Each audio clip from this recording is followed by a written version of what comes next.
Kozhikode കൊയിലാണ്ടിയിൽ railway ട്രാക്കിൽ മൃതദേഹം കണ്ടെത്തി. 40 വയസ്സ് തോന്നിക്കുന്ന പുരുഷന്റെ മൃതദേഹമാണ് കണ്ടെത്തിയത്. വിവരങ്ങൾ മേഘന നൽകും. മേഘന, ഈ പോലീസ് ഏത് രീതിയിലാണ് ഈ അന്വേഷണം മുന്നോട്ട് കൊണ്ടുപോകുന്നത്?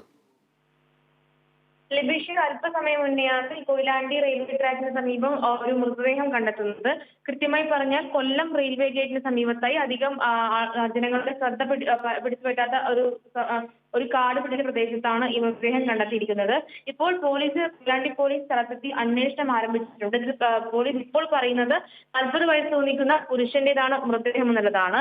എന്നാൽ ഇതിൽ ആരാണ് ഈ മരിച്ച വ്യക്തി എന്നുള്ള കാര്യത്തിൽ അത് കൃത്യമായി മനസ്സിലാക്കിയിട്ടില്ല. മാത്രമല്ല, ട്രെയിൻ തട്ടിയാണോ മരിച്ചത്, മറ്റെന്തെങ്കിലും അപകടമാണോ ഉണ്ടായത് എന്നുള്ള കാര്യത്തിലും കൃത്യമായ വ്യക്തതയില്ല.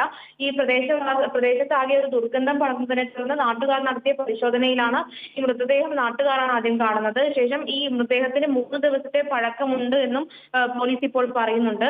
ഇതിൽ പ്രദേശത്ത് നിന്ന് കാണാതായ ഒരു വ്യക്തിയെ കേന്ദ്രീകരിച്ച് ഇപ്പോൾ അന്വേഷണം നടത്തുന്നുണ്ട്. നാട്ടുകാരുടെ അടക്കം മൊഴി കേന്ദ്രീകരിച്ച് അവരും ഈ ഒരു പ്രദേശത്ത് കാണാതായ വ്യക്തിയാണോ ഇത് എന്നുള്ളൊരു സംശയം മുന്നോട്ട് വയ്ക്കുന്നുണ്ട്.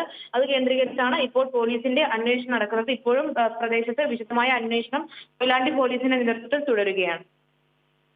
കോഴിക്കോട് കൊയിലാണ്ടിയിൽ റെയിൽവേ ട്രാക്കിന് സമീപം മൃതദേഹം കണ്ടെത്തി. 40 വയസ്സ് തോന്നുന്ന പുരുഷന്റെ മൃതദേഹമാണ് കണ്ടെത്തിയത്. പോലീസിന്റെ അന്വേഷണം പുരോഗമിക്കുന്നു.